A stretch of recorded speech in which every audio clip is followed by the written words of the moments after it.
Welcome to the podcast from Doug Ground Up Productions with hosts Lady Miz and Ray. This is a universal platform, and there is nothing off limits. We talk about it all, and we keep it real. This is a no judgment zone, so come as you are. If you are a professional, entertainer, author, comedian, entrepreneur, or just someone who wants to get something off their chest, well, let your voice be heard here on From the Ground Up Productions. Sponsorship and other opportunities are available from the Ground Up Productions. Turning nothing into something. There's only one way to go from here. And now, here are your hosts, Lady Miz and Ray.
So it's we have an issue with the sound. I don't know what's causing it.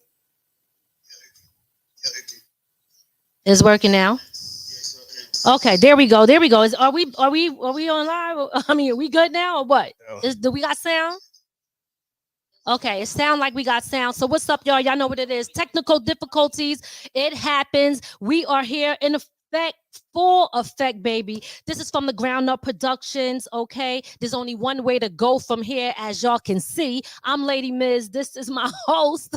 Ray, the silent assassin. And y'all know what it is. This is where creators meet. Y'all know this is a platform where we love to hear y'all opinions. So make sure y'all drop y'all how y'all feel in the comment section. And if you haven't and you're seeing us for the first time, hit that like button, follow us, subscribe, and all that good stuff. And don't let our recent audio issue scare y'all away. Hey, it happens. I'm not worried about that. I watch live, regular TV, mainstream TV, and people got problems. So I ain't worried about it, okay? It's all good. Y'all hear us now, right? So, listen, today's topic is about the drama factor. Now, I know that y'all see everything that's going on with Drake and Kendrick Lamar, but what we're going to do today, we're going to talk about the drama factor and why are we so drawn to conflict when it comes to hip-hop, right? We got to talk about that. Big shout out to everybody pulling up. I see King Charlie Prince on the check-in, Grant Body P, hip hop show for you, my bad. Over there in the UK, I see you. Big shout out to Karen K. Switz on the check-in. Anybody else that's there, make sure you say what's up so I could say what's up to y'all. Let me give the shout outs to the people on Instagram because we got to recognize them too. We got Black in the City, Yellow Pound Cake. Hey. I can't see that. It said no. I don't hear you. Noriega the King. I'm sorry.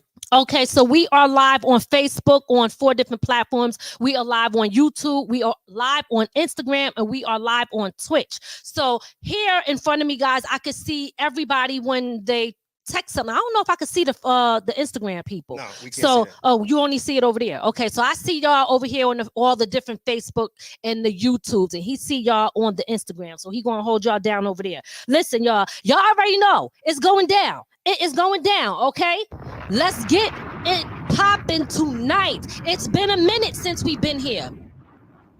It's been a minute. And let me just tell y'all, it's been a minute because we had mad other stuff to take care of. We got to take care of home first. So we were doing a lot of makeovers to our house. We were doing landscaping, which I'm going to tell y'all, if you want to learn how to save $30,000, check in with us and we're going to tell y'all how to do that, because all the stuff we wanted was $30,000 plus. And we was like, F that. Nah, we're going to get in here and get YouTube certified and learn how to do this stuff ourselves. So we was chopping down trees, rebuilding plants, all of that. I'm trying to tell you, painting the whole 9 yards, because we ain't got it like that. It's a struggle out here. Y'all know it's hard out here for a pimp. Shit.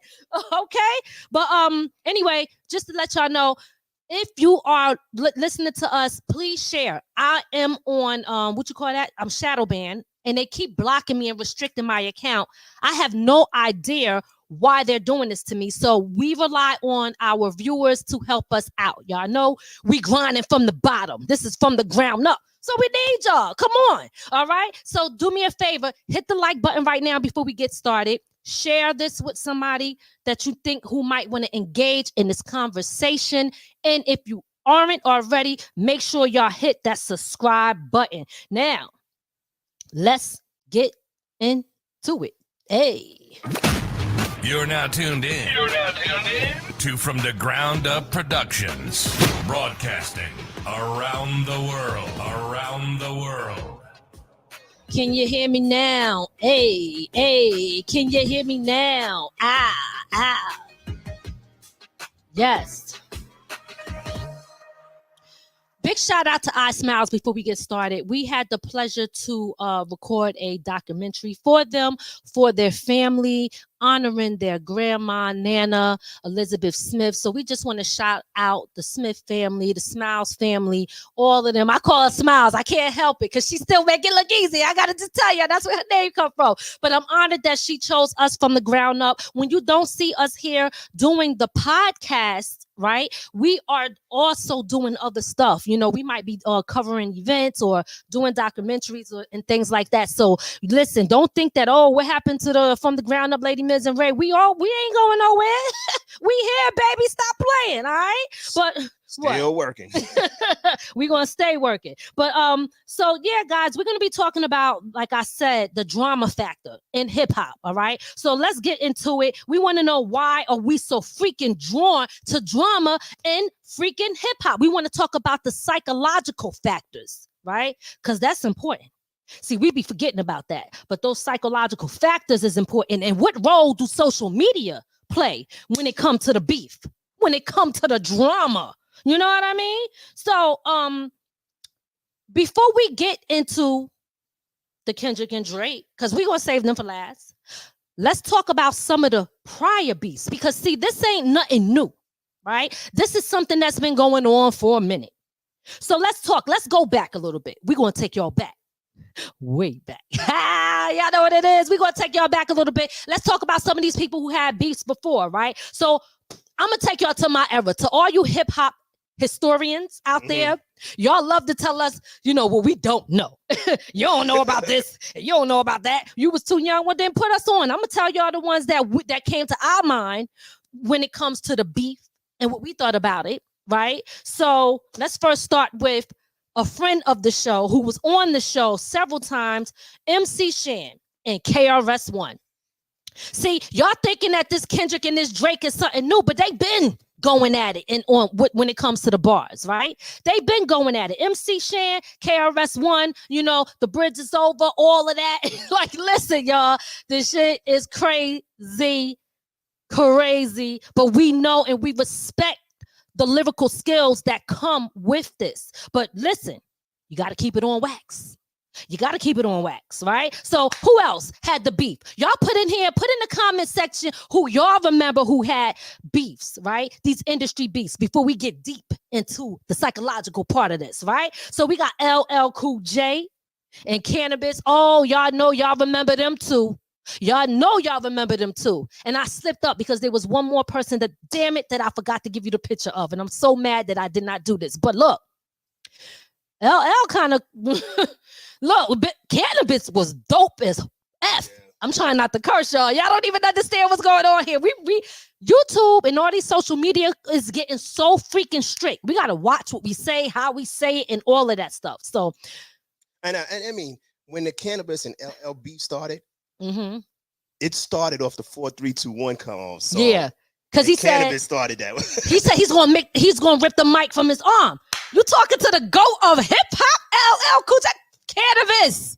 Come on. I don't know. He smoked you like cannabis. I'm just saying we love cannabis though, but I'm just saying you can't be messing with L. It's all too precise over here. Said on Instagram. Said cannabis got that one. Oh yeah. Well, I can't see y'all comments over here. He being greedy with the he got to put them up for me. Oh snap! We left out some. Okay, let's all shoot. Demo Wet.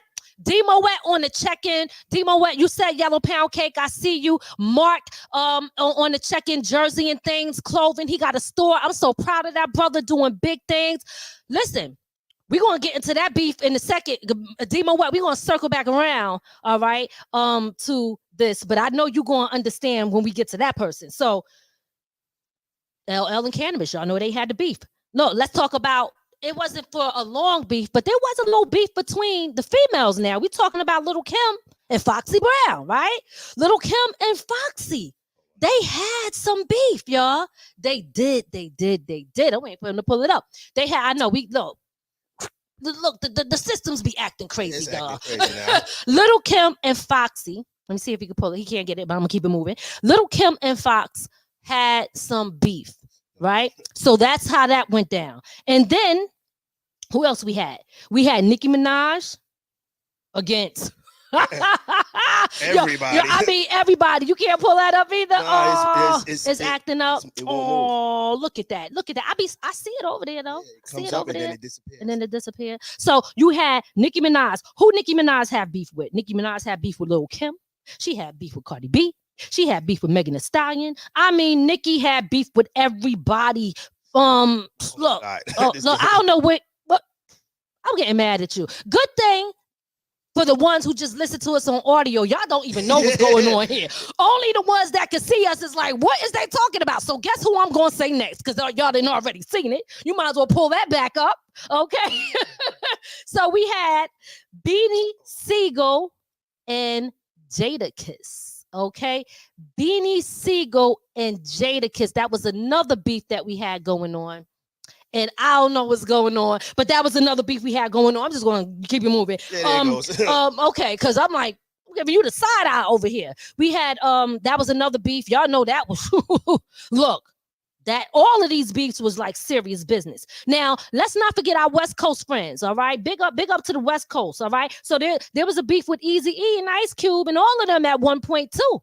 You know, they got it in with that as well. So there was also a beef with them. And I'm going to tell y'all something that, and which we can't put it up on the screen again because everything's messed up. But if y'all watch the show, y'all know about a beef that y'all don't know about? If you ain't seen the show or you not listening, Kool G Rap and Mikey D. Oh. Was that really a beef? I mean, look, they was battling. What do you mean, was it a beef? There was battle. All this is about battling bars. Right, what you talking about? It's on wax. When Mikey D tells the story, it was just one beef, one battle they had that night, and after that, it was respect. That's true, but somebody got knocked up. Out. You know what I'm saying? And he was rolling with the ones, and he kind of did it. So big shout out to Mikey D and big shout out to the legendary Kool G Rap. All right. So who else has some industry beefs? Did y'all put them in the comments? Who else y'all know has some industry beefs? Like, let's talk about Tupac and Biggie. That was a serious beef. See, this is when things started to change a little bit. This is when things started to get serious. These beefs ended up in deaths. Mm-hmm. It ended up in murder. Now, I don't know who did what. Look, there's stuff all over the internet. I guess they'll figure it out one day like they trying to now. But this is why we got to be careful with how we approach things and why we are so prone to wanting to see that shit. We want to see blood. We want to see that. Why we want to see that shit so bad, right? We had the Jay-Z and Nas beef. Woo! I know. I know y'all remember Ether. Big up to both Jay and Nas. But man, let me tell you something. I remember exactly where I was at when Ether came on, okay? Because I used to work at Siemens Kids, and then you went in Rockland County. I was in traffic. I don't know if I was leaving work or on my way to work. All I know is when Ether came on, traffic stopped. Anybody that was listening to that joint, when that joint dropped, traffic stopped. The whole New York paused because this was some real shit that just went down, and Ether was fire. Okay. According to All Too Precise, Jay-Z's the one that won that battle. See, I wish we had the phone lines open, but our phone lines ain't working now. We got to fix our stuff back up because we just getting back on point here. But you think, but and listen, that what's his name? Precise. All Too Precise. It's all precise. I'm sorry. It's all too precise. I'm saying it wrong. All Too Precise. Check this out. Over there on Instagram. Shout out to you. Now, why I love hip hop so much when it comes to this is because at the end of the day, this is what hip hop is about. Everybody got an opinion. Like, I think Nas killed it. Okay, the takeover was all right, but Ether burnt some shit up, Playboy. So I'm just saying, like, yo, for me, that's how I feel, and I'm a big Jay-Z fan and Nas fan, to tell you the truth. But I'm just saying, Ether for me was the shit. And big up to Demo Wet on the check-in because Demo Wet actually produced "Hate Me Now" from Nas. So we see you, D. We always want to salute you, my brother, for putting in that work. And he also worked with Jay. He did some joint for Jay-Z. He did a few different joints. He's on the check-in right now, Demo Wet. Foxy Brown. Yes. What about Foxy? Yeah, that's right. I forgot about that. But he got a long history of people that he did, produce for and stuff like that. So now Demo Wet said that beef comes from some big egos. Oh yeah, we're gonna get into that. Right now, I'm just naming the people. You know what I'm saying? Tell Mama put Melly Mel and Mikey D. Oh yes. What? Okay, because I took it to the Cool G rap because of the stuff. You know what I'm saying? But absolutely. Mikey D and Melly Mel. See, this is why I love this show, because of the making it in the 845 segment of this show, we had the opportunity to sit down with Mikey D, and Mikey D gave us the history on that. See, we don't know everything, and sometimes we ain't always there, even though we was really outside back then. But right now, I'm just saying, at the end of the day, even if you was outside, you couldn't be everywhere. So you ain't really know what was going on. We ain't have social media like that for us to really know, like it had to be word of mouth, but you had to, So listen, yes, Mikey D actually won the belt battling Melly Mel, and big shout out to Melly Mel. Okay, the godfather of hip hop. Okay, not for nothing, Angela. I can't. Yeah, that's what it. She said Nas won that beef. It's All Too Precise. She kind of disagrees with you. That's what I'm talking about. Angela. We on the same team here. All right. So then we had that, Drake is in some beef now, but he also had beef with Meek Mills. Mm-hmm. See, now when we get into this beef, right, it start changing a little bit. Like, this beef is serious beef. And I say serious beef. I'm not saying it wasn't serious back then, but like, for example, I know that, we talked to MC Shan on the show. He's still cool. He's cool with KRS. He talking shit. Y'all, if y'all know MC Shan, y'all know he gonna say his shit. And most of the shit he says is the truth. Okay. But at the end of the day, I like how when you see Nas, when you see Jay, when you see these legendary people who can still say, yo, this is hip hop. This is what we do. We putting all that shit to the side. We gonna rock out, but ain't nobody dying tonight. Okay? It's different. It's different. Now, I'm gonna save this for, this is the last one, and then we're gonna get into it. 50 Cent and Ja Rule. Do y'all remember that? Do y'all remember 50 Cent and Ja Rule? I'm gonna tell y'all something. If you got beef with 50, you got beef forever. Yo, let me tell you something. 50 Cent is forever beef. Okay? Forever beef. I don't care what nobody say. I would not want it to be me, but listen, 50 Cent is forever beef. You do not want to play. He's a cancer, by the way. Big shout out to the cancers. Y'all know what it is. We cancers. One thing about us, I ain't gonna lie, we some grudge holding. We like, nah, you gonna pay for this shit for the rest of your life. Mm-hmm. Even if it's little. Petty. Yo, listen. 50 Cent is not somebody that you want to play with. Okay, we had I forgot who, it was somebody else, but I'm just gonna move on. But now let's get to this Drake and Kendrick Lamar. Okay, let's get to the Drake and Kendrick Lamar. All right. You want that up? Oh. I mean, yeah, you can go ahead and put it up. So now, oh wow, why you had to do that picture of Drake like that? I mean, he took it, huh? I guess you gotta respect that. I don't know, that looking a little crazy. Now, don't get me wrong. I like Drake. I like Kendrick too. I think they're both dope as hell. Big shout out to J. Cole. He said, "Nah, I don't want no parts of that." And I like, a lot of people act like they didn't really respect him for that, but I salute that brother. You know why? Let me explain why I respect that, and then I want to hear your take. I respect it because the way the beef is today, it goes too far. Innocent people get hurt. They start talking about your mama, your daddy, your kids. They start talking about, things that happen to you sexually. I mean, it goes too far to the point where when Nicki Minaj and what's her name? Megan Thee Stallion, they were going to grave sites, disrespecting their family members and twerking on their grave. Like, yo, let me tell y'all something. That right there, I don't respect that at all. Okay?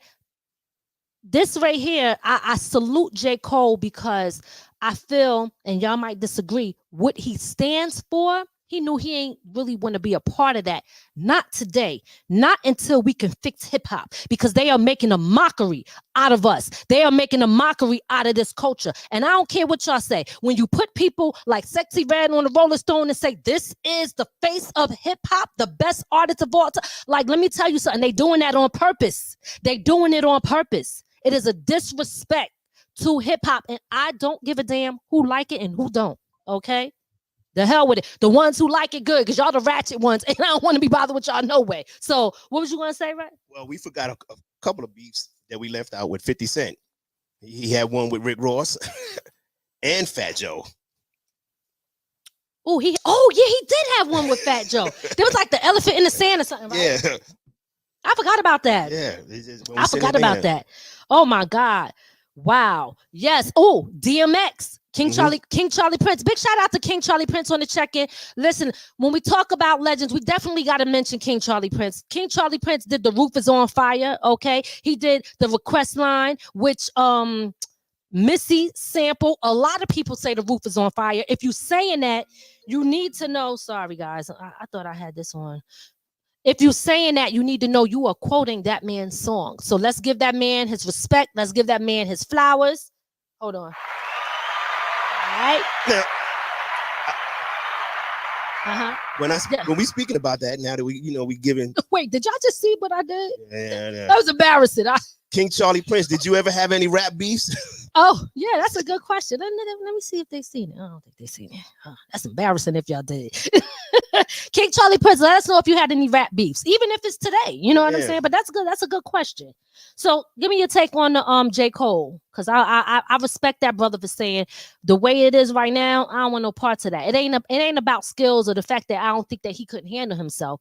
It's about the way the internet and people will make it go too far to the point of no return. And now people who have respect for each other no longer do, because we know it's a lot of toxic people online waiting for the beef. And that's when we get into the psychological part of this. I'm sorry. I have to disagree with that. You always disagree with me.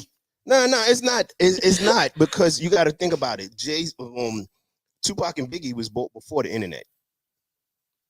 Okay. We got to understand this right here is we blaming it on the internet is a cop out. What it is the industry was built, our culture was built on beefing. Okay. And the more we beef with each other, who got the money. Okay. Let me ask you this.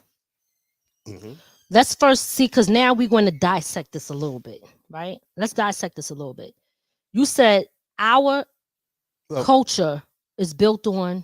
Let me rephrase that. I'm gonna say the culture of rap or hip hop was built on the back and forth. Who was the better MC? Remember back in the day, you couldn't bite off of nobody. There was no biting. There was if you talked about somebody, yeah, we're gonna go back and forth with you. It was a battle, and it was more like what they call today a cipher. We got in the middle, and everybody who had the best lyrics was gonna put it out there. You get this. That's where battle rapping comes from right now. Right, because people, let's face it, guys, like people are competitive, right? And no matter what you do, there's always somebody trying to one up somebody. Not everybody is like that, but most humans are competitive people. And you got to think, like in hip hop, people really engage a lot when it comes to freaking conflict, and they like to show dominance. And that has a lot to do with what D Moet said as far as the egos that's involved in this. See, what I don't like about this, I like the skills, but just because you won a battle, that don't really make you a better rapper. It don't really make you a better artist. That's my opinion. And a lot of people, they try to get their rap or their the respect from the people off of a battle. But that, like, I'm gonna give it for an example. LL Cool J and Cannabis. Mm-hmm. Okay, LL basically killed Cannabis' career, but Cannabis is still a dope ass rapper. He got bars and he's nice as fuck. Excuse me. Damn. Yeah. I'm trying not to go there. Nice as hell. Well, here's what I'm gonna say about this, right? Mm-hmm. When we look at this, and we look at rap, it was like we said. I'm kind of with D Moet, but a little, I'm a half and half with it. Okay. Because it's not only about egos, it's emotional. A lot of these guys, these rappers, are emotional. They got emotions like girls, little teenage girls. Mm. Because and we gonna be honest, when you look at a lot of these guys, where were they raised? With their mother. So they have no man teaching them that just because somebody says something about you don't mean you got to kill them. So that sounds like a psychological issue. Yeah, that is. That's your theory. It's emotional. It's an emotional thing. It's more emotional. So you saying that? So let me just reiterate this back to you real quick. Are you saying that these rappers, because they was raised by their mother who's emotional? Because that's what I'm hearing. I mean, what you hear, y'all? What y'all hear? Because you sound like the sing, and then it's a little shot. You know what I'm saying? No, it's not. Like, what if the father was in the picture? Like, so you saying that the mothers is raising them, and that's why they emotional like this, and they gotta feel. No. When you look at, right, and I'm just gonna say the whole idea of a gangster, right? Okay. A gangster gotta prove to you that he's the hardest in the street. He'll kill you for, this and that. We all know the idea of a gangster, right? Uh-huh. When you look at that, that's an emotion, because you ain't got to kill everybody who says something about you, or every time somebody did something to you. That's honestly female-ish. I know a lot of dudes out here that act like that. Let me just shout out. Big shout out to DJ Devon on the check-in, one of the dopest DJs from Queens, okay? Park DJ, he did his thing and still doing his thing. I just want to acknowledge that, man. I see you, salute. Okay, he said, there you go. I don't even know if you talk about me or you talk about Ray, but explain what you mean when you say there you go. What? I really believe it's more emotional than ego.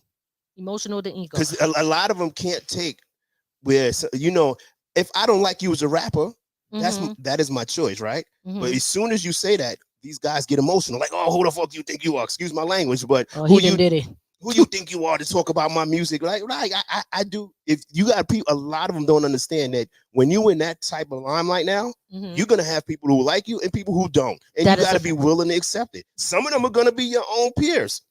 That's a fact. And a lot of them walk through with this emotional baggage that everybody has to like them.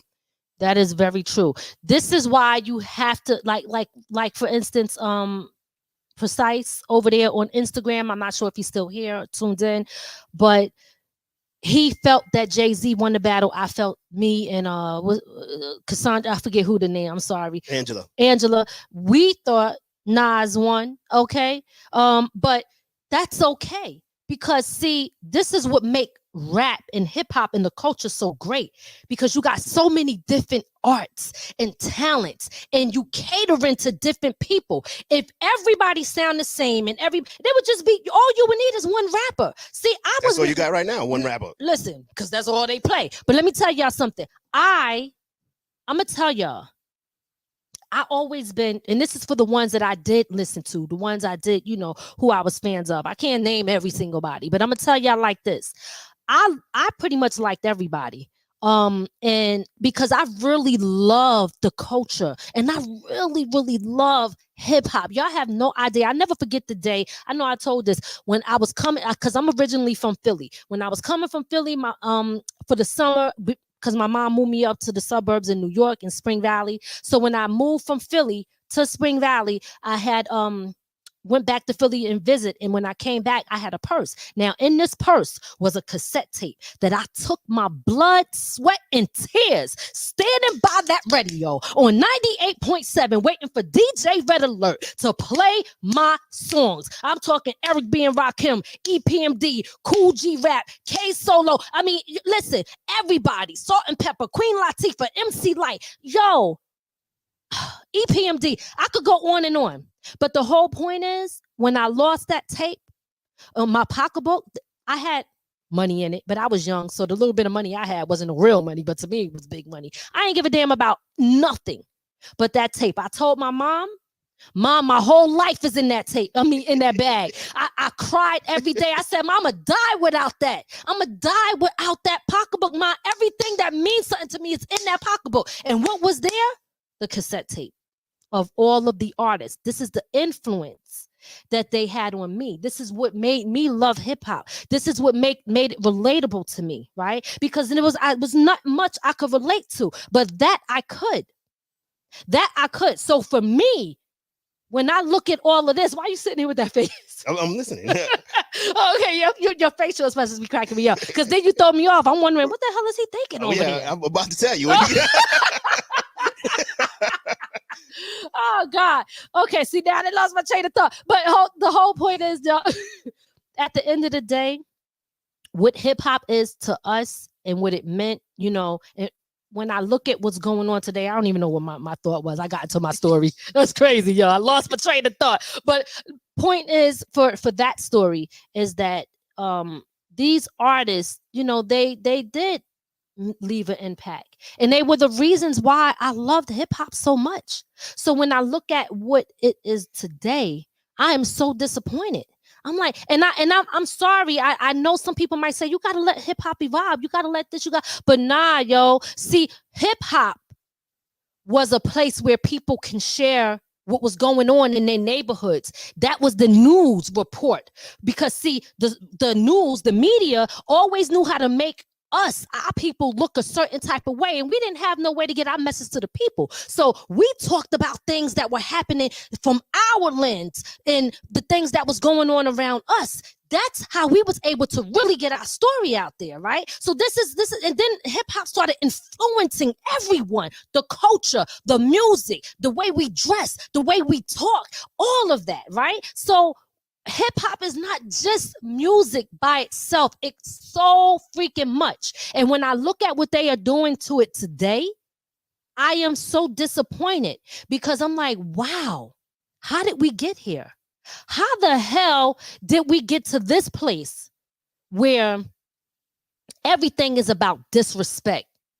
Everything is about just shaking your ass. Nobody don't care about the bars no more. Nobody don't care about the lyrics. I love Slick Rick and Dougie Fresh, like things like that. People who were storytellers, right? Storytellers. They had content. What was I listening to today? I'm sorry. Go ahead. Yo, because you mentioned EPMD. Uh-huh. Where we remember I believe they had a beef with Rakim at one point. Right? They was beefing with Rakim. So, when you said a lot of things, so I gotta go. I'm sorry. I y'all know me when I get into it. I said all that and didn't even remember the point I was trying to make. But go ahead. Before we move on, I'm gonna go to D Moet and King Charlie Prince. Right? Okay. D Moet said, Nas bombed him bad, but Jay-Z won the war because he signed Nas to Def Jam. I got something to say to that. To King Charlie Prince said he never had a beef with no rap beef with anybody, but he said someone told him he was whack, and he said thank you and shook their hands. They didn't understand why. Why he thanked them. Oh shit. Okay. Well, listen, Demo Wet, I so agree with you. Then I want to see what Grant Body P had to say there. Mm-hmm. And then DJ Devon. Here's the thing, Demo Wet. I agree with you on that. See, I believe that the winner, when it comes to the overall, what they say, there's a battle and then there's a war. Which one do you want to win? You got to win the war. Okay, not just why. You asking me that question? Yeah, you know, explain why. Explain why, because this is going to tie to what Demo Wet just said. There's always in anything, and even in war, there's always going to be little battles here and there. But the war is the last man standing. Okay, not to say Nas wasn't standing, but what I respect and why I love Jay-Z so much, which I love Nas, I want to make that clear.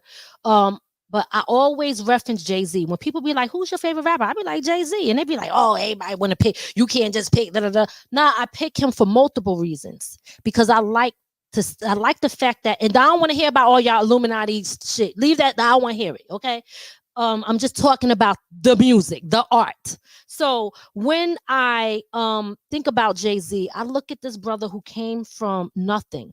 And he evolved. And when he evolved, he started talking about different things, right? And people are like, oh, what is he talking about? Nah, that brother leveled up and he trying to teach y'all how to level up. See, when they say you can't be an old rapper, that ain't true. You just can't talk about dumb shit because your fan base is older and mature now and they don't get down like that. J. Cole said it in his song. What's the name of the song? 1995. I think 1985, I believe it is. 1990 something, right? Big shout out to 1995. Like I think it's 1995. J. Cole had a song and he speak on that, right? So the whole point is, it's not about, oh, when you get this age, you can't be rapping about this. Nah, yo, when you get a certain age, you're supposed to evolve mentally. If you're still talking about the things that the kids are talking about, then you still putting yourself in the kid. I'm gonna be honest, it ain't cool to me. It's not cool to me. So why do I like Jay-Z? I like Jay-Z because he said, okay, I remember they was doing a cipher. And I love to analyze people because y'all know I went to school for psychology, but I was a psychologist before that, right? So here's the thing. I was analyzing when they were doing the cipher, Jay-Z, DMX, all of them, they were going in. And Jay-Z was done, and he ain't really get the hype of the crowd when he was finished rapping. And look, I can't blame him because DMX was killing it, but he ain't really get the hype of the crowd. Right. So he wasn't getting that much respect like he should have. See, you don't want to let me in the door, but I'm going to come back and buy the building and I'm going to have to give all of y'all a job. That's how I think. I love that shit. So I watch people try to be so funny. I said I wasn't going to curse. And then I'd maneuver a certain way because I like to figure people out. And then I'd be like, all right, you think that ignorant mentality ain't going to work with me. I don't do street shit. So I watch, I analyze, and I know how I'm coming. That's all I'm saying. And Jay-Z, big up to Jay-Z because I like the fact that he's a businessman. I love it. You got to be more than just a rapper today. I think with Jay-Z, I like Jay-Z for one reason only. That doesn't have all of that other stuff. Mm-hmm. The fact that everybody around him, he made sure to make money. When you look at everybody around, like, and I'm gonna name the bigger ones. Mm-hmm. Nas is close to $1 billionaire now. Rihanna, she's worth almost $8 billion. I think they now saying about $6 billion. Mm-hmm. Kanye, he was a billion. He's a billionaire now. He told people how to get where he's at. He didn't just go, I'm here and leave everybody else. Some people chose to follow. Some people said, nah, F you. You know, you look at the ones who are still following, they billionaires, you know? Right. Big shout out to my mom on the check-in, Gloria, and big shout out to Jay Smooth over there from the 313 Detroit. I see you. DJ Divine said that hip-hop was an attraction. Yep. Absolutely. It was an attraction. King Charlie Prince said that when he got on the track with Sedan, he had to run back to the lab because he was so dope. You know what? Listen, King Charlie Prince, please don't think that I'm disrespecting you when I say this, but I gotta say this. I never respect and this ain't about you, I'm just speaking overall, but it made me think of something. When you write something, you should write it because it's coming from your heart, right? I feel like most people, if they're not confident in what they do, they go back only to try to think of trying to be better than the other person on the track. I don't like, I did a cypher one time. I was the first person on it. I didn't give a damn who came after me, right? I don't care because I'm not worried about. Some people, I just want to be the best one. They want to hear everybody first so they could do their rhyme first. I don't give a damn if you better than me or if you not.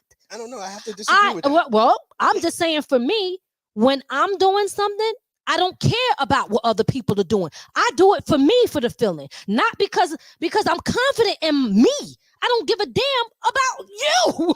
I'm sorry. So listen, it is what it is. That's just how I feel. So King Charlie Prince, you said you ran back to the thing. You should have kept your verse. You should have kept your verse. I don't respect that, Playboy. I do. And I'm going to explain to you why. That's why good music. I'm just saying. No, I have to. I agree with Charlie Prince on that. You know why? Because good music comes when somebody goes, you know what? You do a track with somebody and you hear them. That means, hey, maybe I got to level up some. Y'all should be in the see. I agree with that. When you in the studio together, vibing off each other, you helping each other level up. That's a lyrical exercise. I don't agree with it when you hear the shit. Nah, I don't agree. Listen. That's just my opinion. This is why we free to talk about. Can you let me finish now? I'm sorry. He said, let me say my damn opinion.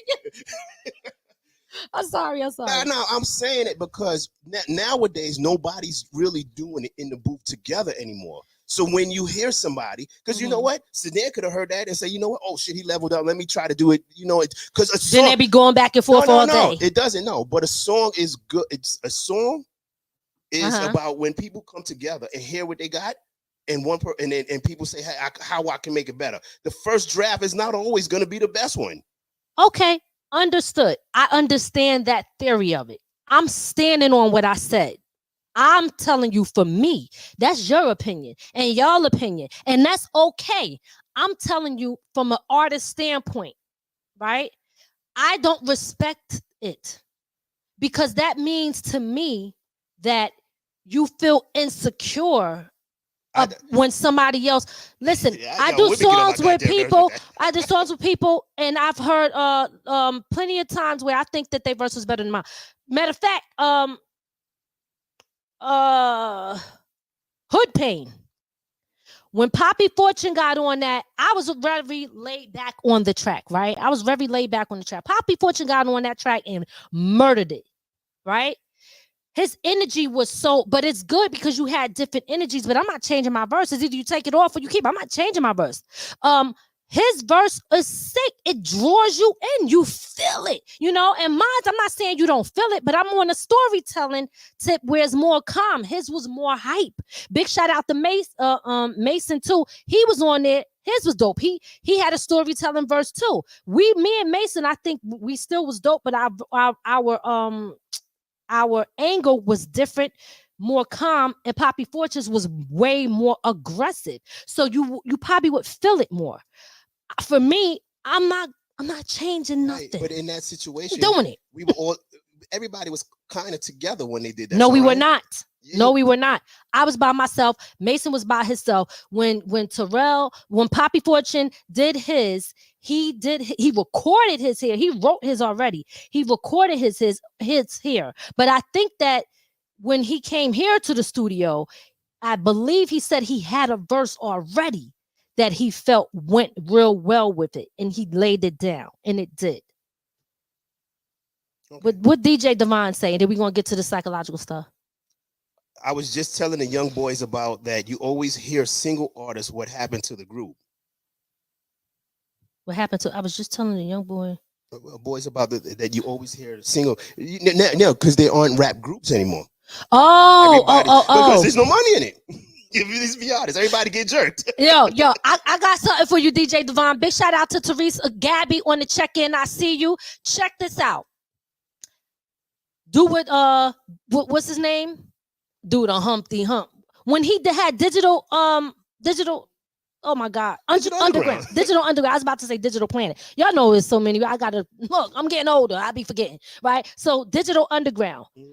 It was one guy that did two people. He was a group by itself. Do you remember that? Yeah, but it's you know, now outside of what, even the Locks are no longer, really don't do an album together because everybody knows doing a grouping and you got to split all of that. And most of your money comes from the show and you still got to split the money when you go to the show. Nobody want to do that anymore. Well, I mean, I can understand that, but sometimes everything is not always about the money. When you do it for the culture of things, when you do it for the fans and you know people want to hear it, it's okay to sometimes take that little cut. Or instead of being signed to a label and all these other people that's digging in your pocket anyway, raping you when it comes to your funds, put it out. R word. Yeah, the R word. I didn't say there was that. I mean, raping, that's a terminology, a hip hop slang. Okay. I ain't talking about the real one before y'all come for me. Don't shut us down because I'm already shadow banned. But when they are doing that to the people, when you take control of your stuff, you get more money. That's all I'm saying. That is all I'm saying. Okay. So anyway, let's get back to a little bit of this. We're talking about the psychological part of why we are so drawn to beef. I think not only what we just mentioned, but it also comes from the fact that in the hood, people like drama and fights. Don't act like you don't. Don't act like you don't. If you see somebody outside right now, across the street from your house, in fighting, you ain't gonna look out the window or you gonna close it and go lay down. You gonna go look. That's why people's blinds look like that. They bent up and they don't never snap back because they out there like this looking all the time at who's fighting across the street. We love boxing. We like fighting. Some people like hockey only because of the fights. Okay. Peace. So that's why though. Why is it that our culture, and only in this genre of music, it always have to do with putting someone else down so that you can rise up? It sounds like crab in a barrel shit to me. And I said this earlier, that's how the industry started. We started out in the rap industry, right? This is in the beginning, people thought it was just a gimmick. It wouldn't last 10 years. When they started seeing it, hey, people like it. Okay. We all seen who came over and grabbed a pot of it. And they made sure that they got most of that pot. So when it first started, they were giving these guys, here's a car, here's some jewelry, here's a little bit of money to make it look like you got something. And overall, they made it look like there wasn't enough money in it. So a lot of people started fighting for a little bit of that pot. Let me tell y'all. They were beefing for that pot. This is why, see, for me, what I love so much about the industry is that back then we focused on the actual art of hip hop. What really made the culture. Because there was no money in it in the beginning. What I hate now is that it's about popularity. So people sell their soul and be somebody that they not, and influence other people and make them think that that's how they are when some of them ain't even really like that. And then they have other people looking up to them, and it no longer represents the culture anymore. It just represents the popular person who is famous. And we got away from loving the art. We got away from loving the art and the person who was providing us with the art that they did. This is why people were so serious about their music. People like Prince and stuff like that. You understand? They were serious about their art. I'm gonna be honest with you, right? And because you said something, it makes sense, right? But you got to understand hip hop in the beginning. When they were beefing, it was more of hood, my hood against your hood. You know that psychological problem. No. Yes. Well, how's it psychological? You want to finish your statement before I get into it? Go ahead. No. I want to hear what you guys say. No. Well, because I'm saying to you, it at that point, it was. This is my neighborhood. This is where I'm from. This is where you from. You ain't gonna come into my neighborhood talking about me, and I'm not gonna respond. At that point, nobody was really, I'm going to kill you. I'm not shooting up your neighborhood. That wasn't what it was. What was your statement that you just said when I responded? What I did don't you know just because you made me forget what you said. Can somebody say it in the comments? This is what happens when you start aging. Nobody remembers. I'm talking right now, and when you interrupted me, I was like, I lost my complete train of thought. I'm sorry. This is why we need to take some vitamins or something. I don't know. Town Mama, Town Mama said it sold tickets. The beef. Yep. But you said something that I wanted to speak on. Speak on it because you remind me. I don't know. I'm trying to, but I'm trying. That's why I asked you what you said because I got ADD. Okay, I didn't forgot. But you were making a statement on. I think I know. That's what represented in the hood. The beef and the fights. That's what it was about. Back in the day, was it really fighting? Remember, but that's not the statement that you said. No, it was my hood against your hood. In the beginning, they were not really fighting with each other. A lot of times it was the people who weren't even in the rap industry doing all the killings. My hood against your hood. Here we go. I love y'all, my black and brown people. I do. But I'm going to tell y'all the truth, even if you don't like me and you don't want to hear it, because I know the truth hurts. That is a ghetto, ignorant mentality. I have to disagree with that. Oh, my God. Let me say what I got to say before I forget. Listen, that is a ghetto mentality. It's my hood against your hood. You live in the Bronx. I live in Brooklyn. Y'all live in Queens. You're from Long Island. I'm from New Jersey. You upstate. You ain't really New York. Yo, you from Philly. Y'all from down south. Y'all country. All this crap. Let me tell y'all something. All that is a bunch of division within the culture. Okay? Now, I don't care. Because when we talk about the psychological problem and where all this stems from, let's go ahead and tack that on there. Everybody loved the beef with each other. Why are we like this? That's a slave mentality. I have to disagree with that. It's a slave mentality. I don't care. Now, yes, I respect the beef that stay on wax and people respect the art.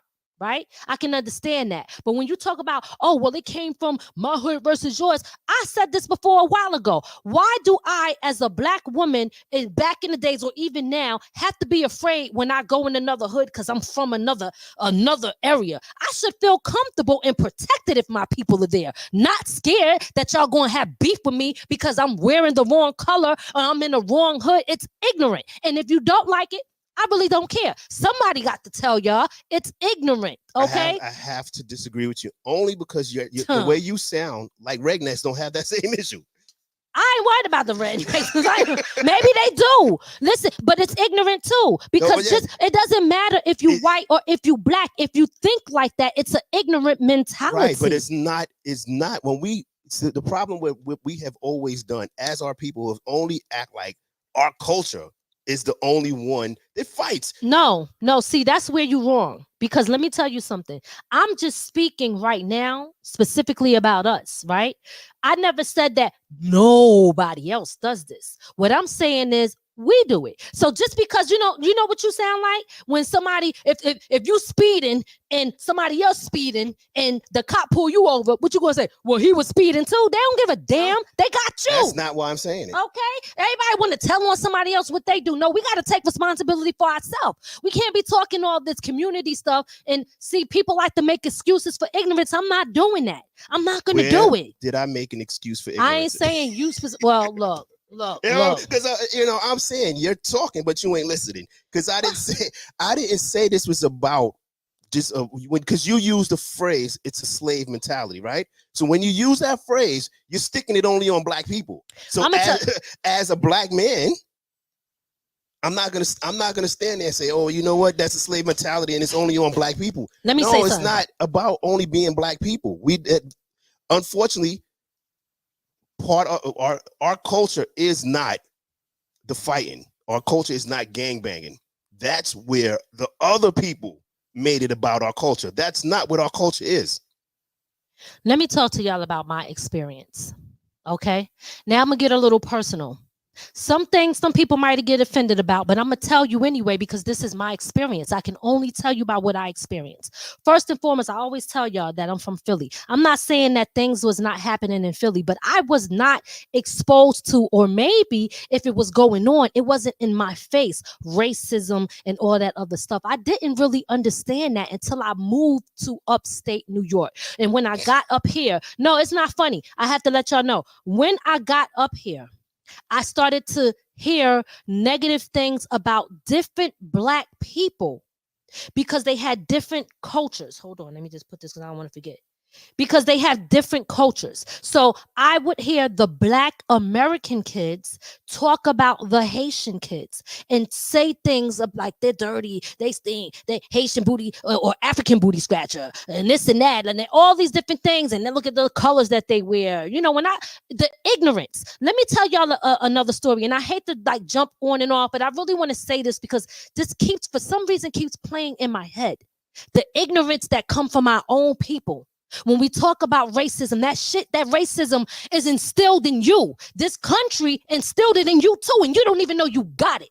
Okay, you are doing the damn thing that they was doing to us, but we doing it to each other, and then we want to yell racism. Well, Black people, you racist amongst your own people, and I'm here to tell you that because colorism, whatever you want to call it. Thank you for correcting me. Whatever it is wrong. All right, I was in school, in elementary. I want to just say this. What I remember, and I don't know what made me remember this. There was a girl in my class. Her name was Nefertiti. Now, remember, I'm telling y'all, we were, I don't know if I was in the 6th grade or something. Her name was Nefertiti. When she would come to school, she was quiet to herself. She was a nice girl. She didn't have relaxers or perms. She wore an afro. All the kids would make fun of her, right? And I would laugh. I was a kid, so I was trying to fit in. And I'll be like, yeah, you should do something to your hair, girl. You know, this whole damn time, I didn't realize that she was the woke one. But one day she came to school with a perm, and we applaud that shit. I hate the fact that I remember that, and I know that I was a part of the ignorant crowd. Because see, whoever her parents were, they were trying to teach her love and respect and to love who she was. But she was around a bunch of ignorant kids who didn't know no better. And we were making her feel some kind of way into the fact that she couldn't take it no more. So the day that she showed up with that perm, everybody accepted her then. What I'm trying to tell you is sometimes that racism that y'all try to put on other people or white people, it could come from your own people sometime. Sometime the change have to start with us, because the same thing that we could be complaining about that other people treat us like, we treat each other like. And those are the things that I'm talking about when I say the things that need to change, the deeper root. See, this hip-hop shit got psychological problems deeply rooted in it. Although I love it, you can shake your head, but there are. Yeah, we might have had some good things, but there's some bad things too about the culture. There's some good and there's some bad. And I will never stand up here and make an excuse that will continue to keep my people down and ignorant. I ain't doing it. And I don't care if somebody don't like me for it. Too bad. Well, you know, here's the issue with saying that hip hop is the problem, right? Because it's not. I didn't say it was a total problem. It's not what I said. It's not art. See, the problem with it is it's about messaging. Mm-hmm. And messaging has always had people think hip hop is the negative. Hip hop gotta be gangster rap, gotta be negative. All the shooting and killing is based around hip hop, right? But that's not hip hop. What that was, they're taking the street and making it hip hop. But that was never what it was.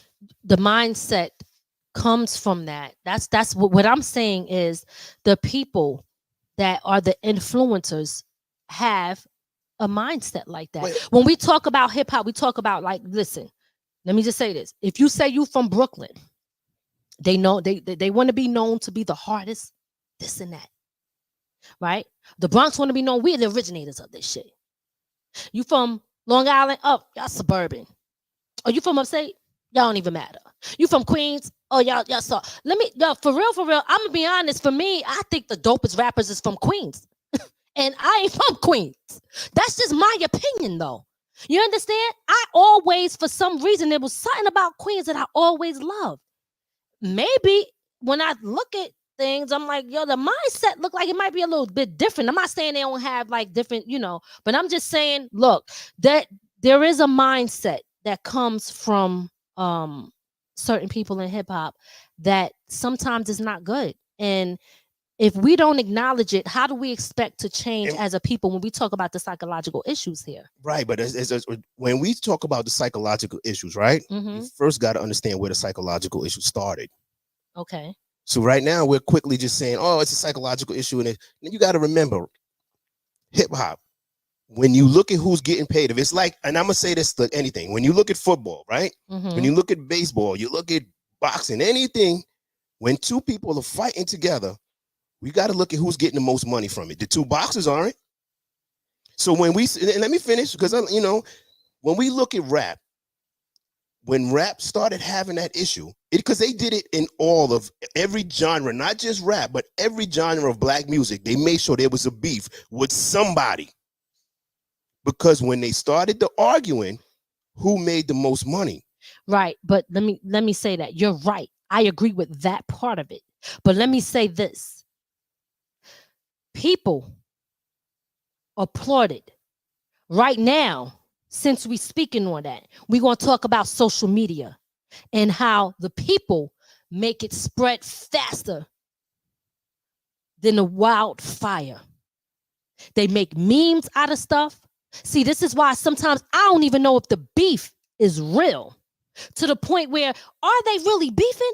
Or are they doing this so they could go viral and get views and they could stay relevant and people continue to talk about them? But see, the problem is, if it's fake beef, when you got your fans involved, now they get involved and now more beef come from that. And it just causes division all within. Now, don't get me wrong. Listen, a little battle is dope. I'm not saying that it's not. But what I'm saying is sometimes these things can go too far because we're dealing with different type of mindsets that don't understand that it should just stay on wax. That it's about the art. There's deaths involved. There's people getting killed and murdered involved. And all I'm saying is, when you got a group of people who do not understand the art of hip hop and the culture and why and where it originated and how it's turning out. No, I don't agree with that. I'm never going to applaud that. I'm not applauding it. When I say to you this, and I think where we are maybe missing this, right? Is I have to agree with DJ Divine. Put it up there. What do you say? It's a lot of ignorance. The ignorance is the problem. The absence of knowledge itself. And the reason I agree with that, right? Because when you look at hip hop, especially now, right? You got these guys who say, "Hey, I came out from the drug deal in the hood and this and that," and they start yelling out, "I'm from this hood, I'm from that hood." While they start the beefing, these guys are not even involved in it no more. They let the street go back to beefing while they're living in their mansions. That's ignorance.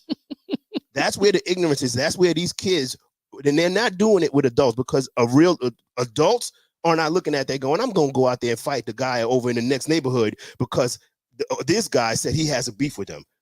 They're using the young minds of a kid who doesn't know any better to rap. And it's always been that. And when we were growing up, it was always the older guy going, "Oh yeah, why don't you go over there and do that?" Because they know back in the day, I would get less time as a 13-year-old than he would as a 25-year-old. Well, so when you look at who's doing it, it's always been, I'm gonna be honest, it's ignorant and childlike. It's emotional ignorance and childlike. A lot of these rappers are childlike. Listen, but when you look at what's going on now on social media, it ain't even just the rappers no more. It's the comedians going back and forth. But when you look at all the people that got beef, what do they look like? That's because the message is out there. What do they look like? Who's controlling the message? Let me tell you something. I'm going to say this because now I'm going to backtrack a little bit off of the last show, right? And let me just let y'all know, sometimes you could change your mind. And I'm changing mine right now. I'm not disrespecting nobody, but I'm changing my mind. Last time that we were doing this show, I think we were talking about Monique and Tyler Perry. and D.L. Hughley, or all of the beef that was going on. I don't remember. Something in Oprah. Now, I absolutely love Monique. Okay. She's a talented woman. I think she's a great actor and comedian. And I love what she was standing on when it came to fighting for us as not just women, Black women, but women altogether, but mainly Black women, and how they being treated. And so Taraji had to speak up, and then people started to listen a little bit, but then they quieted you down. See, I was like, I'm riding with her. But then after a while, I don't know about y'all, but I started getting tired. Like, she just did something, and I don't know if it was old, if it resurfaced.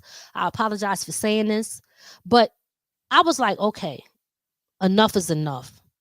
There has to come a point where you could put people in their place and put the truth out there, but that can't be everything that you talk about all the time, because we now want to see your talent. We don't just want to hear about your beef that you got with Oprah and Tyler Perry, and then you got the whole crowd engaging, saying, say F you, Oprah. I like Mo, but I didn't respect that. I didn't, because I just think she might be thinking, I don't give a fuck, because you know what, sweet babies? Guess what? She did me dirty, and I don't have to care about nothing. And she might be right, because that's her feelings. But I feel as a woman, when you are presenting yourself a certain way, you don't really got to do that. See, you could put that message out there and still hold yourself to a higher level, and don't show that you always going to go low every time. If you got to go low because they go low and you need to show them sometime, is one thing, but don't stay down there.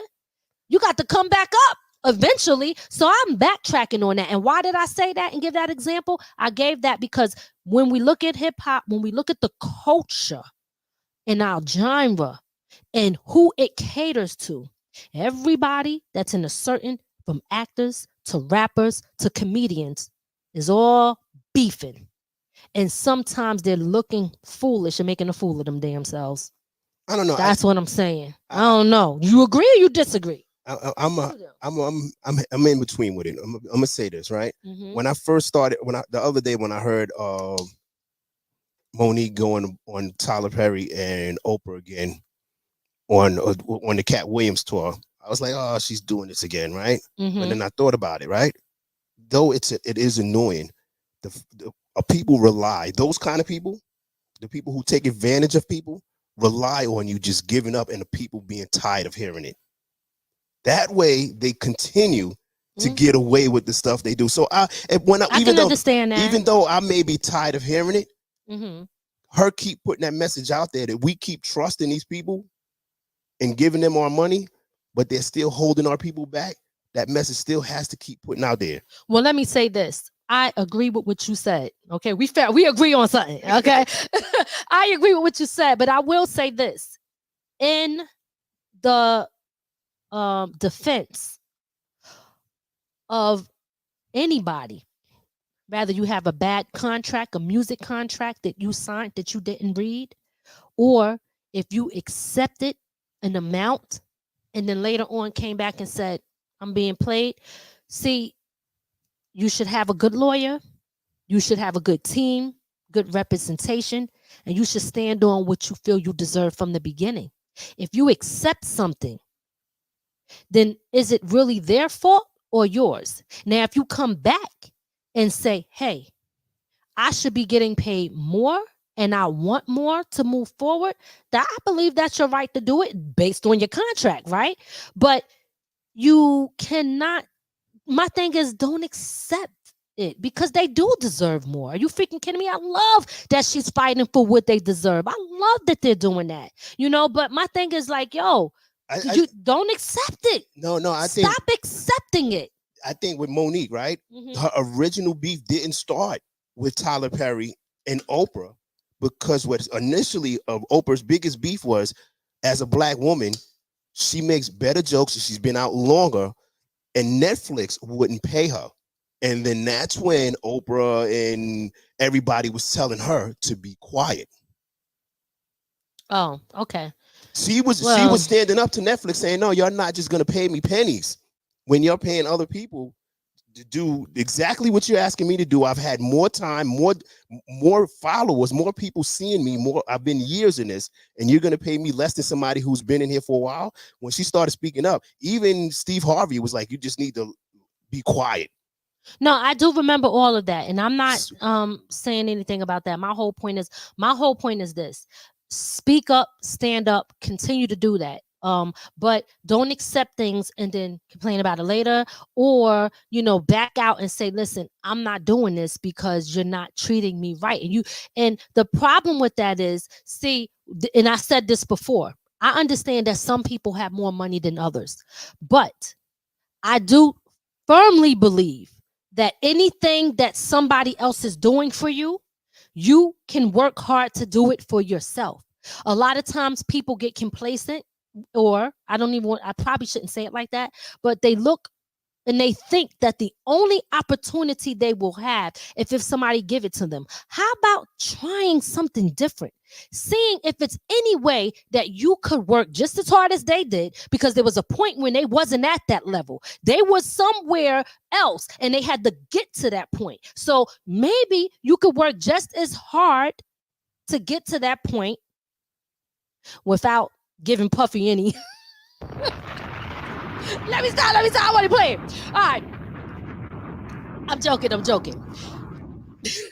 Maybe you could work just as hard to get to a certain level where now you don't have to put yourself in that predicament, and you can give the right opportunity to somebody else. See, first of all, too, what we have to understand is we can't be counting other people's money. We don't know what somebody's budget is like. Maybe they do. I don't know. And I'm not speaking specifically like was Monique's issue. I'm just saying we don't know what people's budget is like.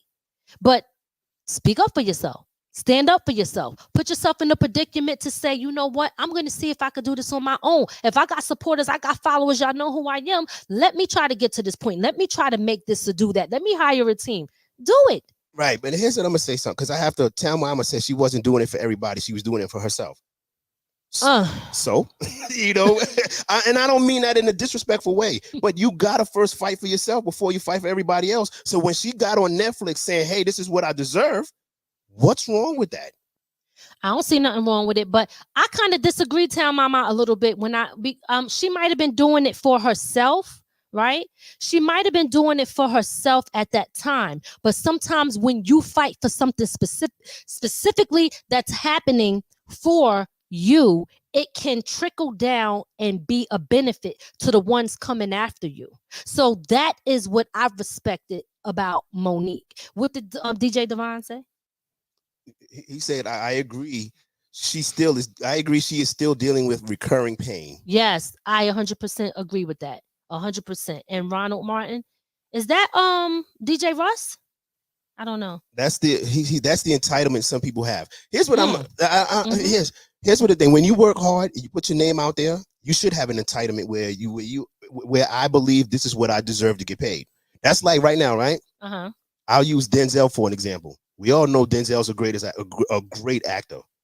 He's not going to allow nobody to lowball him. If Denzel calls somebody out, are we going to look at Denzel and go, oh, well, that's not you. You're being entitled? Oh, Almighty Force, my bad. Almighty Force brothers, big up to you, Raheem. I'm sorry. Yes. You know what? I hear you. Listen, Almighty Force brothers, y'all also rap. You know what I mean? Y'all rap. Tell me what you think about the whole beef situation. Like, what do you like as an artist when it gets to the point of them? Like, I heard Drake disrespect Kendrick Lamar and say that his mom left him at home and some dudes or dad or somebody did the R word to him. And he got problems from that. And then Kendrick is saying, and a lot of people, this is where social media come in. They start talking about each other's kids and who's the father, who ain't. They start bringing in the girlfriends and who was sleeping with who and the pedophiles and all of that stuff. When you start to talk about those things, other people get in the mix. Other people get hurt. Other people get embarrassed. Do you feel, Almighty Force brothers, do you feel Raheem, that that type of rap beef is good or bad? Do you feel that type, or anybody in the and that's tuned in, no matter what platform you're watching us from? Do you think that that type of rap beef is good or bad? Now, I got a question for that now, right? Because answer. You got a question for a question? No. Because when we look at rap battles, right? Are we looking at Kendrick and Drake as a rap battle? Yeah, it's a rap battle to me. Okay. Now I know we spoke about this, I believe, with with Yellow Pound Cake, when she was saying when you get into the rap battle, there's no gloves in this. Right, Mikey D too. Mm-hmm. So right now, if we're gonna call it a battle, there's no gloves. Well, I think they go. See, the thing is, it's about, in my opinion, you going at them specifically. I don't know. Like once you start talking about people's moms, kids, or dead parents, I think it's something like, it's one thing to show beef, but then there's another where you feel hurt and you got to really disrespect somebody so bad to the point where you want them to get physical. Because when you start talking about kids or parents or dead parents or even dead kids, I don't think that's appropriate. Well, so use your skills that you think you got to stick to dissing the person and what they about. Why are you bringing in innocent people that could get hurt in this? Unfortunately, if you look at rap battles, there is no bar. They talk about everybody. Your mother. Nobody's safe in a rap battle. So to think that now these two guys who aren't like, because when they have the little rap battles and they doing that in the cipher, they get real disrespectful. They get in your face. They talking all of that. Now, but they're talking about the individual. No, they're not. Only one. Well, I don't really watch too many of the rap battles, but I mean, they do. Remy Ma, Papoose, when he started bringing up the door, like, look, I don't care, but I know that touched Remy. I know, because like, yo. Because he talking, he brought up he's a father of the kid, and people just thinking about the child. I don't know, but I want to get to the. Let me, because. All right, okay. Go ahead. What I'm saying to you is, right, the history of rap battles has never been, the rappers, when they get into the little battle, I'm not gonna call it little, but when they get into their battles, there was never about just you and me. What happened was the Remy Papoose thing became famous as if that was just the first time it's happened. Nah, that's not. It's always been disrespectful. The thing about it is now, and I'm gonna say the Kendrick and Drake beef is kind of corny to me, and I'm gonna say why. Because there's not gonna be a real winner in this, because everybody has already picked their side. That's sometimes why we have to ask ourselves, is it real beef? Now, I'm going to Almighty Force Brothers, which is Ronald Martin. Mm-hmm. He says, I think it's going too far. Okay, he thinks it's going too far. That's his opinion, and I agree. Okay, Town Mama said, "Do two wrongs make a right?" Yep. Ray said yes. I say no. Almighty Force. Let me just read these comments, please. He answered. I guess this is the answer to my question, and his thing is, let's just keep it between the artists. See, when you start talking about somebody's mama and somebody's kids, and these people don't rap and they can't defend themselves, now they just out there like looking embarrassed and like damn, how did I get into this? This is not my beef. But people will go too far and they will say things that hurt other people who have nothing to do with it. Last comment is, he said he agreed with Lady Miss. Okay, so listen, you could agree. I appreciate that. For those who don't, I respect that too. Like Ray, he don't agree. Because it's not that I don't agree. It's actually what it is what it is. I'm gonna be right now, right? Mm-hmm. I'm not a rapper, but if somebody talks about my kids because they don't like what I say, I'm not gonna stand there and be like, "Oh, well, he talked about my kids," and I'm saying it. Just stand there. No. But I'm saying that because Tom Mama says it's two wrongs don't make a right. So now we can't say nobody. I don't care whoever says that if somebody disrespect you and they cross the line with you, you're not going to cross the line back. There's the history of anybody. It is, you're going to cross the line back. We all going to do it. Right.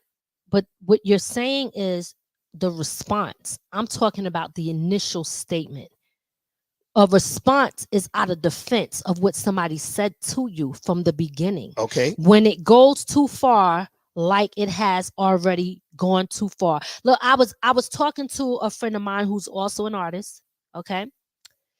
And we were going back and forth, and he was like, "Yo, Miz, this is hip hop, yo. This is hip hop." And I was like, "Yeah, I don't know." Like it was the J. Cole. He was like, "Yo, J. Cole was whack for doing that. He pulled out. Nah, you gotta go. This is what we need. The bars is bringing it back to the element of hip hop." And I'm like, I get that, but we are so far away what the element of hip hop was about that right now, when we have social media and we have people that can make a situation worse and spread that shit like wildfire. No, I don't agree with that. I think J. Cole, like I said earlier today, that he was smart to pull out of this, because now it creates a beef that could go too far, that the fans could make go too far. And this shit, I'm telling you right now, where hip hop is at right now currently is not in a good place. I don't give a damn. It is not in a good place. Why? Who you think is rapping? Sexy Red? No. Who you think is really doing it? Lil Nas X? Oh my God! Like who? Let me answer. We're all focused on right now who mainstream has told us what hip hop is. No, I ain't focused on that. All right, so then we can't. I'm not focused on what I'm saying. Oh, go ahead. Go ahead. I'm sorry. You're killing me softly, man. And then I'm gonna forget what I have to say. Right. What it is we are focused on what mainstream, the social media, and everything. Everybody is telling us what we should be focused on. Only reason Drake and Kendrick Lamar is even that is because mainstream has got us focused on them, that we're not even hearing that there's other people out here with good music. Now I'm gonna start, and I'm gonna say this: when you sit back and think about it, who really started the beef? Even though this beef was going back and forth, and they were saying things back and forth to each other for a long time, this didn't get out of hand until Kendrick Lamar took offense to a song that Drake and J. Cole did while calling them the top three. He was the one that started. He was the one that now made it more personal than what it really was. Because honestly, he really got a shout out because they at least included him in the top three. My thing was on private the whole time. This thing be getting on my nerves. I understand that you saying that they included him into that, right? But what you got to understand, and this is what I'm saying about social media, right? When we talk about, why are we so prone to loving the beef and all of that stuff, and we think about social media plays a major big part, because then you got other people putting their opinions in, and then it just keeps going and going and going, and then that's when, in my opinion, it get hard. It's people that sit back and they just waiting to create some stuff. And now you don't even know what's real, because AI now will create somebody saying something and they think that, yo, I see you saying it. It's you. Your mouth is moving. This is your voice. And they ain't even really say it. And now it's additional stuff. So sometimes when you already know, and this is just my opinion, in the culture, draw the line and keep it where if we had boundaries to a certain extent, then AI couldn't even F with us, because we would know, like, you know what? I know for a fact that this person might come at me, but they ain't gonna go there. But see, now anything's possible. You don't know who's saying what. AI got everybody messed up. The social media and the people behind Twitter fingers and all of that stuff will escalate an incident until real people get hurt. And if somebody get hurt and they get murdered, then they talk about RIP, yeah, they was dope. Don't nobody really care. They want to see blood. Why we want to see blood? And this is, for me, in my opinion, is because that is what we've been taught to feel. Nope. That is what we've been taught to feel. That's what rappers been taught to feel. That is, we've been taught to feel that. Rappers got just it. Rappers, right? No, let me finish. Rappers, we're talking about hip hop, right? And we're talking about the way today's artists are going too far, right? Yes. These rappers got emotions like bitches. You know why? And excuse me, and I'm not saying it in the woman form of bitches. They all bitchy, and they what it is they're too busy.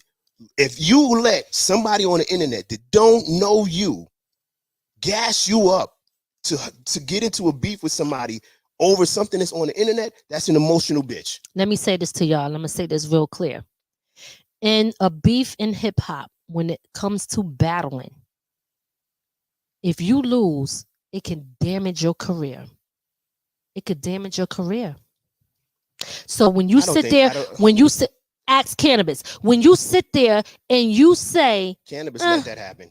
If you when you sit there and you say, oh no, it's not about that. That's not true, Ray. No, I disagree with that. We're talking now, and I'm because right now, and I'm being specific to what I just said. Kendrick Lamar and Drake, right? If their beef is over, people on the internet saying who's better and who's not. When you sit back and you look at it, these guys, fans, are solidified. Nobody's gonna look at Drake's career if he goes back and forth. If he loses this battle, nobody's going to look at Drake's career as over. You know why? Because Drake has his solidified fans.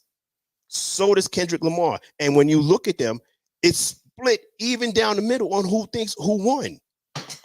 When honestly, when I look at both of them, I'm not really feeling it. It's entertaining because they're saying stuff. But when you sit back and think of it, is any of it even true? When I'm looking at it, when you look into it, everybody's saying, oh, this is all made up. It's not true.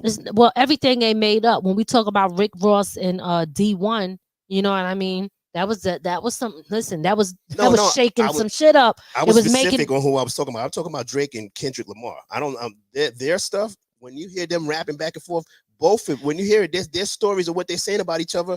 People saying it's not even true. Do you guys believe that this is real beef between Drake and Kendrick Lamar? Do you think that this is real, or do you think this is a way for them to just keep their name there, to go viral, to make money off of? What do y'all think? Can y'all put that in the comment section? Do you think it's real or made up? Please put that there. Just put real or made up. I want to know what y'all think. It's real beef.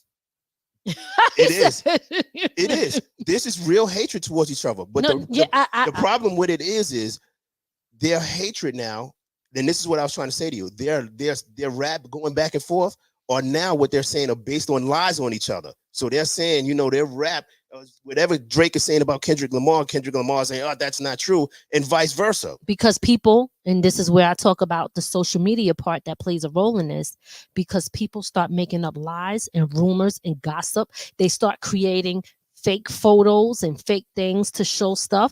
And most people on the internet, before they do their research, they believe the first thing they see. They look at the headline, they believe they don't even know what the rest of the story say. They look at the headline and base all of their information off of that. They don't know where it's coming from, if it's a reliable source. They don't know if in here they're saying allegedly, which means that they don't really have no factual information to back it up. And this is what happens. All I'm saying is this: at the end of the day, topic of the show, because we're about to close out soon. Why are we so fixated on beef and drama when it comes to hip hop? We covered a lot of stuff here, but I think it's a deeper rooted issue. Now, when we talk about, yes, keeping it on wax, lyrical skills, engaging with your fans, because there's some positive to that too. You could connect with your fans. You can see what your fans like. You can see the things that they got to say about you, how they got your back and support you, how you could reach so many people, because people are quick to share beef before they share something positive anyway. So they're going to keep putting it out. Soon as Drake dropped the Part 6 joint, I be watching them. I said, look at this shit. The people is pushing it. Okay, they are pushing it. They know that the people going to do that. See, they figured out what people like, and what people like is drama, and that's a psychological issue. So what my thing is, is nothing wrong with battle rap if you keeping it on wax and respecting rap and the art and the culture. But it's a problem when you take it too damn far, and when you take it too far, then you ain't built for this shit. You ain't got enough tough skin to start talking about somebody's mama and somebody's kids, and then everybody else get involved. And then next thing you know, because look, these kids are shooting now. We are losing them at an alarming rate. Okay, they are not fighting; they are killing each other. So as adults, when you got kids listening to you and watching you and following you, you got a responsibility. And you better be careful with what you put out, because that law of attraction is real. I'm gonna be honest with you, right? And here's the thing: it's kind of a cop out for the rappers now, for us as people to go, it's my fault because I'm listening to it that these rappers are emotional. And I'm gonna say that why. And for example, there are stuff that you don't think is going around the rap industry before the internet even hits it. And I'll use an example when I'm listening to Drake and Kendrick Lamar, right? Kendrick Lamar's calling Drake a pedophile, right? That didn't come from the internet. They had to know that about each other before the internet got their hands on it. When you get Drake talking about one of Kendrick Lamar's kids about his best friend, that's not something that's coming from the internet.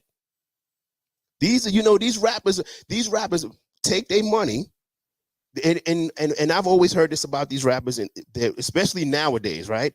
Even a lot of them are not friends because they want to be. They just do music together because their labels telling them to do it, or it's financially beneficial. For instance, Drake and Future were doing music for a long time. They beefing with each other too. Rick Ross and Drake doing music for a long time. These are all friends for music, but they don't really like each other.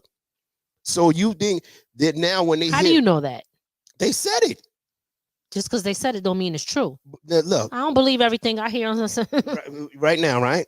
You think Rick Ross and Drake, all the music they doing with each other. Rick Ross ain't got no music coming out right now. They're it's a lot of it. We're all entertained by it. Is it right? I'm not saying it's right. I think the only time it's going too far is when the kids are out here killing each other for it. As long as they're battling, and I don't care who you talk about, if it stays in the music. All right, let me read these comments, starting with now I think. Oh wait, no, not that one. I'm sorry, Grant Body P. Let's go to Grant Body P. Almighty Force Brothers. He said now he think they don't like each other at this point. Like that's what he feel. Grant Body P. He said more times it is fabricated and on some WWE-ish, but this time it's real because there is long-term history. I agree. Last night I made a little joke, because I joke around a lot, and I was just like, take y'all ass to bed, Drake. Did y'all have these things stored, or are you waiting every minute? He got a verse, I got a verse, you got a. I said they tired. I'm tired. I want to go to sleep. I'm tired. Wait for part 6. Take a damn break and go to sleep. What tell Mama say? They're losing money. Wait, She said it makes money for the labels, the managers, publishers, and the A&Rs. And then she said they're losing money because of the internet and the digital media. Right. Not really, because if they when you look at honestly, Kendrick. Oh wait, you mean the artists? The artists. I'm gonna say why they're not right now with the beef with Kendrick Lamar and Drake, and I'm gonna speak specific. Right now, they're putting it straight to YouTube on their page. So when you get 2 million people listening to you, it's not going through the A, and it's not going through. You can't download these songs off of. I can't say there's not, but I have not seen them yet on Apple Music or any of those platforms because I didn't look. You know what? It's so funny because I thought about that. I said, I want to play the songs, but I don't know if they actually put them out to make money. You know what I mean? And if it's like, out digitally. So I was like, damn, I don't want to get flagged if we play it. But then but I mean, if they put it on YouTube, they still own it. Then you can still get flagged anyway because it's their content, But that is something to think about. We're going to just put it directly here and have the people push it, have the people talk about it. This is how we boost. This is why I don't know. Do they say, hey, go all the way in and just talk dirty about everything because this is going to make people think this shit is real? They could be sitting up right now on the phone talking to each other like, yo, I got more legs than you. Let me see you. I don't know. I don't know. I'm gonna say this: the reason why Drake has always had a lot of people not like him. One, because he considers he's constantly saying he's the GOAT, and a lot of people feel, especially a lot of people who write their own music, you can't call yourself the GOAT when 20 people are writing your music, allegedly. And I think that's the issue where a lot of people don't like him because he can come out with a song every week, but it's easy if you got 20 people writing a song for you. And all you got to do is and spit it in the booth. So he's always had a lot of people not like him for that reason, because a lot of people don't feel like he's writing his music. A lot of people in the industry don't write their music, and y'all be surprised of the ones that y'all think write that do not even write their music. That's true. Ray, give us your final thought. We're gonna get up out of here. Do anybody know if the Knicks is winning or not? I don't know. Excuse me, Nas. Is the Knicks winning or not? We need the score. He's not even looking. My God. He's not getting paid. That's not true. All right. Go ahead. What's your final thoughts on this? My final thought on this is when I speak about Drake and Kendrick Lamar, it's like I said, it's corny to me because this has been something that's been going back and forth. And I don't know. It's like I said, too many people are solidified at who they want. Their fan base is already who this is the winner. And honestly, when I look at this, there will be no real winner. It'll just, this right now is just, I don't like you, I'm gonna say this about you. You don't like me, we're gonna say this. It's not, I don't look at it as a beef. I don't think it's gonna cross any line outside of what they're doing with each other, because it's been going on too long. Now, when we talk about rap in general, I just don't think that we can. When you look at we got to look at the emotional people, and because we're putting everybody, every rap artist as when we put the whole culture because of a few people is wrong. We're no different than anybody else when we say all the rap is messed up because you got a few dummies in it. You don't do that. You don't talk like that. So we're not gonna include you in you rap. But we can't make it about our people are making it about this is our culture when it's not. It's a few people that are doing dumb stuff.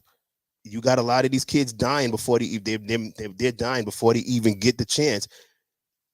But it's a small number. It's even though it shouldn't happen, it ain't the rap culture. Okay, so that's your final take on it? Mm-hmm. You think that's so? And then big shout out, Almighty Force Brothers. He said it's tied 66. The Knicks is playing who tonight? Indiana. All right, it's tied. What quarter are we on? Because second half. Second half. 66. Oh, okay, so this one I like to come in. You know what I'm saying? All right. So DJ Divine said that they are exposing. What do you say? They're exposing each other about their dysfunctional ways. Yeah, it's a fact. Yo, all right. So listen, I'm gonna give my take. You gave your take, right? My take is rap battles is cool when you keep it on wax and you keep it about the art and the lyrical skills. I personally do not really respect when kids and parents get involved, because see, the culture of hip hop, our generation, no matter what, we still knew to respect the adults and to protect the kids. This is important. Now, they don't respect the adults and ain't nobody protecting the kids. And I cannot approve of that. For me, I cannot partake in it. I cannot support it. And I cannot approve of it. Because when we talk about how hip hop was, we all knew back then that we could listen to our songs and our parents knew the artist. If Heavy D was playing, they knew Heavy D's song. See, when they listening to it now in their little headphones or however they listening to it, we don't know what type of drill murder music they listening to. And they know that they can't really play it in front of us if you the type of parents that we are, because we know, like, nah, get that up out of here. It's different when you don't keep it on wax. I don't like the fact that I have seen multiple people get hurt, murdered, and killed. Kids no longer have a certain level of respect. Once the boundaries are crossed, we are now we're not in the culture of hip hop no more. This is something else to me. This is my theory. So for me, at the end of the day, I mentioned all those beefs. Yeah, somebody could talk about your girl, your boy. Like, that's okay, in my opinion, right? Moms and kids, off limits. But because there's no level of respect in the culture no more, we don't expect the elders and we don't protect the kids. This is where we are today. So I'm just telling you, for me, okay, I grew up Mr. and Mrs. I grew up, they got to be auntie or uncle. If there was I have a cousin who is not my aunt. I call her aunt because I refuse to call her by her first name. I can't do it. When I see someone and I respect someone, and if they're a certain age, even at my age, I have a level of respect for them. That's the era I came from. I'm never going to conform to what is now. So when we talk about the dysfunction of hip hop, when we talk about the beef, I say it's all good if you don't cross certain boundaries and you keep it on wax. There still should be a level of respect that should never be crossed. That's just my opinion, and I'm going to leave it like that. Can I say one more thing? Sure. The only reason there is no respect is because they don't know the history of the culture. And yes, honestly, who's around to teach them? We still here. They just not listening because we are not representing ourselves the way we should be. Exactly. That's it, y'all. Because they don't know the history. So listen, we thank y'all for tuning into From the Ground Up Productions. As y'all know, let me just remind y'all before we get up out of here. Y'all know we not always here every single Monday, but we're going to try to get a little more active with doing that. But because we are involving ourselves with so many other things, such as, doing live, capturing live events when they're going on, doing documentaries, and now we are getting into film and movies. That's why that's where the production comes from. And we are not neglecting our podcast. We actually are finally about to start recording our podcast called The Imperfect Marriage. Now we're going to be strictly speaking on marriage. Okay, because that's something that we need to get to the bottom of. Big shout out to Ian95 for helping me out with that name. I was like, I need something different. And imperfect. It's really spelled and then perfect, but it represents imperfect, right? Because everybody think they perfect, but we all imperfect. So we're not going to come on here like we perfect people that's telling y'all exactly how to be. We got to keep it real. What's important that I'm going to say before we get up out of here is that we fight every day. What I mean by that is fight for our marriage. And that's what's important, because it's easy to show people how to give up. And now in today's time, it is very, what do they support more than anything? Or what's the shit that they push out there? Separation. And divorce. Mm-hmm. Separation and divorce. They promote that. They promote loneliness and unprotected women and a whole bunch of other stuff I ain't going to get into right now. But at the end of the day, it is important that we try to show as much as possible that you can go through a lot of stuff, but it's about not what you go through, but what you get through. So look out for that, The Imperfect Marriage. Also look out for my show, Talk Therapy. Y'all know we got these are different segments of podcasts under From the Ground Up. We got the Making It in the 845. We got the Talk Therapy. I'm a Survivor coming soon.